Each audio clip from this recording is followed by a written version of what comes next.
ఒకప్పుడు హిరణ్యకశిపుడు అనే అసురరాజు ఉండేవాడు. అతను చాలా బలవంతుడు, గర్విష్టి. అతని తమ్ముడు హిరణ్యాక్షుడు శ్రీ మహావిష్ణువిచే హతుడయ్యాడు. అందుకే హిరణ్యకశిపుడికి విష్ణువుపై తీవ్ర ద్వేషం కలిగింది. విష్ణువుని జయించి నేనే ప్రపంచానికి అధిపతి అవుతాను అని అతను సంకల్పించాడు.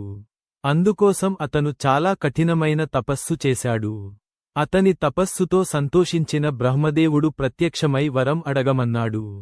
హిరణ్యకశిపుడు చాకచక్యంగా ఇలా వరం కోరుకున్నాడు. నన్ను మనిషిగాని జంతువుగాని చంపకూడదు. పగలుగాని రాత్రిగాని కాదు. లోపలగాని బయటగాని కాదు. భూమిపై గాని ఆకాశంలో గాని కాదు. ఆయుధాలతో గాని కాదు అని. బ్రహ్మదేవుడు తథాస్తు అని వరం ఇచ్చాడు. ఆ వరం వల్ల హిరణ్యకశిపుడు మరింత గర్వంతో నిండిపోయాడు. తన రాజ్యంలో అందరూ తననే దేవుడిగా పూజించాలి అని ఆజ్ఞాపించాడు. దేవతలను, ఋషులను కూడా బాధించాడు. విష్ణువు పేరు ఎక్కడా వినిపించకుండా నిషేధించాడు. ఇంతలో అతనికి ఒక కుమారుడు పుట్టాడు. అతనే ప్రహ్లాదుడు. చిన్నప్పటినుంచే ప్రహ్లాదుడు చాలా మృదువైన, ధార్మికమైన బాలుడు. అతనికి శ్రీ మహావిష్ణువుపై అపారమైన భక్తి ఉండేది. గురుకులంలో చదువుతున్నప్పటికీ అతను ఎప్పుడూ ఓం నారాయణాయ నమః అని జపించేవాడు. ఇతర పిల్లలకు కూడా దేవుని గురించి చెప్పేవాడు. ఇది తెలిసిన హిరణ్యకశిపుడు కోపంతో ప్రహ్లాదుడిని తన ముందుకు పిలిచాడు. నేనే దేవుడు, నన్నే పూజించాలి అని గట్టిగా చెప్పాడు. కాని ప్రహ్లాదుడు భయపడకుండా నిజమైన దేవుడు శ్రీ మహావిష్ణువు అని ధైర్యంగా చెప్పాడు. అది విని రాజు తీవ్రంగా ఆగ్రహించాడు. ఈ పిల్లవాడు మారడు అని భావించి అతన్ని శిక్షించమని ఆజ్ఞాపించాడు. సైనికులు ప్రహ్లాదుడిని కొండపై నుంచి తోశారు, విషం ఇచ్చారు, పాముల మధ్యలో వేశారు, అగ్నిలో కూడా పెట్టారు. కాని ప్రతిసారి అద్భుతం జరిగింది. విష్ణువు కృపతో ప్రహ్లాదుడికి ఏమీ కాలేదు. అతను సురక్షితంగా బయటపడ్డాడు.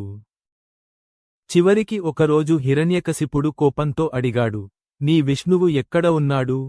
ప్రహ్లాదుడు ప్రశాంతంగా సమాధానమిచ్చాడు, అతను ఎక్కడైనా ఉన్నాడు. ఈ స్తంభంలో కూడా ఉన్నాడు.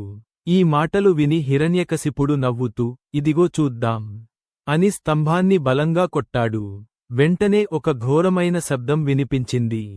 స్తంభం చీలిపోయి అక్కడినుంచి ఒక అద్భుతమైన రూపం బయటకు వచ్చింది.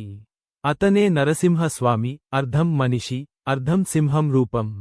ఆ రూపం భయంకరంగా, శక్తివంతంగా ఉంది. హిరణ్యకశిపుడిని పట్టుకుని సాయంత్రం సమయానికి గడపపై కూర్చోబెట్టి తన గోర్లతో అతన్ని జయించాడు. అలా బ్రహ్మ ఇచ్చిన వరం కూడా ఉల్లంఘించబడలేదు. ఎందుకంటే అది పగలు కాదు, రాత్రి కాదు, లోపల కాదు, బయట కాదు, మనిషి కాదు, జంతువు కాదు, ఆయుధం కాదు. తర్వాత నరసింహస్వామి ఇంకా ఉగ్రంగా ఉండగా దేవతలెవ్వరూ దగ్గరికి వెళ్ళలేకపోయారు. అప్పుడు చిన్న ప్రహ్లాదుడు భయపడకుండా ముందుకు వెళ్లి నమస్కారం చేశాడు. తన భక్తితో స్వామిని శాంతింపజేశాడు. నరసింహస్వామి ప్రేమతో అతన్ని ఆశీర్వదించారు మరియు నీ భక్తి అమోఘం అని పొగిడారు. ఆ తర్వాత ప్రహ్లాదుడు మంచి రాజుగా ఎదిగి ధర్మంతో పాలించాడు.